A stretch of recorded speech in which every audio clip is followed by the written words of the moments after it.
समुद्र की गहराइयों में सोई हुई द्वारका नगरी आज भी एक सवाल बनकर खड़ी है। क्या उसका अंत केवल एक प्राकृतिक आपदा था या प्रकृति के पीछे छिपा कोई और गूढ़ रहस्य? आइए जानते हैं विस्तार से।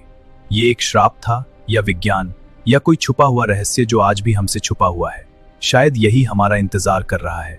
आइए इन दो सबसे बड़े रहस्यों को थोड़ा और रोमांचक रूप में समझते हैं।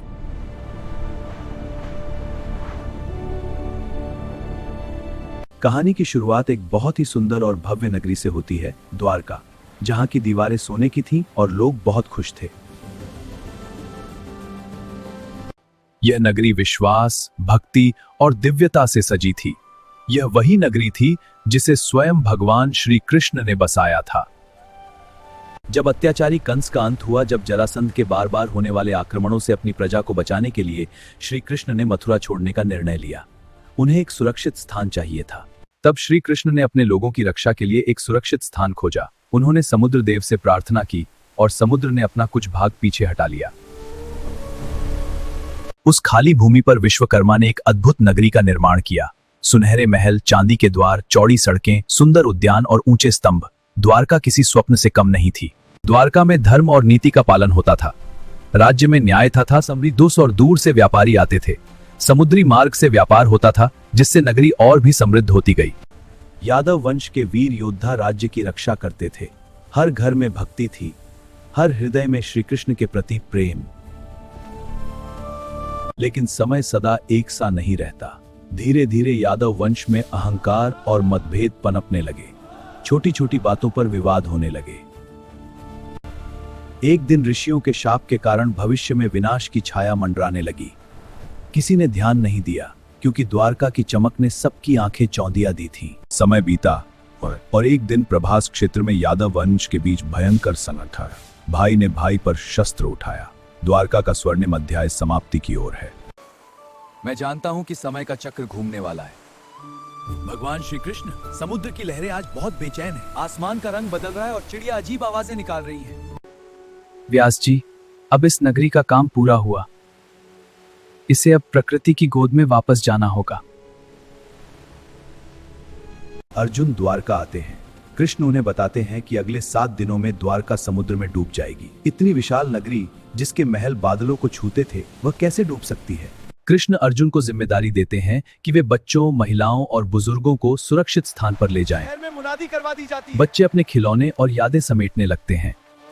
7वें दिन का सूरज ढल चुका था। जैसे ही आखिरी नाव द्वारका के तट से निकली, आसमान में बिजली कड़कने लगी। समुद्र, जो अब तक शांत था, अचानक एक विशाल राक्षस की तरह ऊपर उठने लगा। अर्जुन ने पीछे मुड़कर देखा। 100 फीट ऊंची लहरें शहर की ओर बढ़ रही थीं।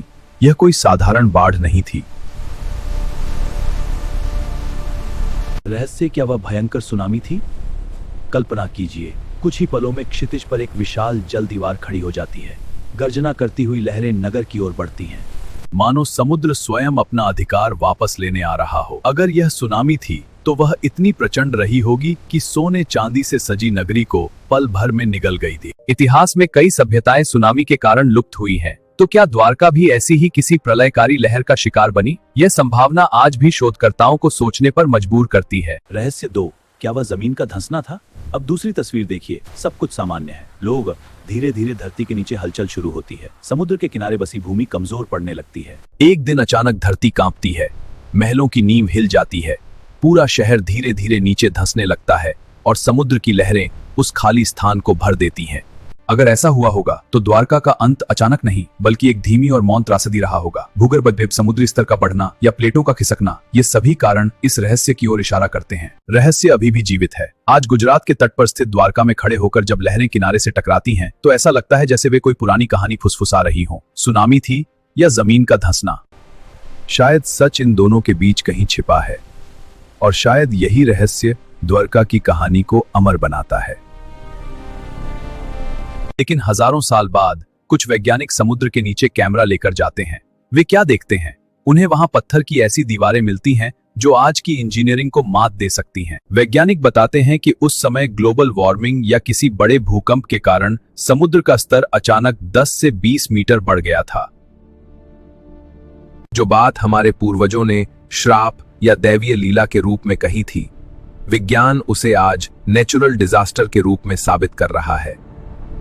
द्वारका का डूबना हार नहीं थी, बल्कि यह एक सबक था कि प्रकृति सबसे शक्तिशाली है। आज भी द्वारका के समुद्र में जब लहरें शांत होती हैं, तो गोताखोरों को वहां की सड़कों के अवशेष मिलते हैं। वे हमें याद दिलाते हैं कि हमारे देश का इतिहास कितना पुराना और वैज्ञानिक है। अगर वीडियो पसंद आया हो तो इसे अपने दोस्तों के साथ शेयर, लाइक और सब्सक्राइब करना न भूलें।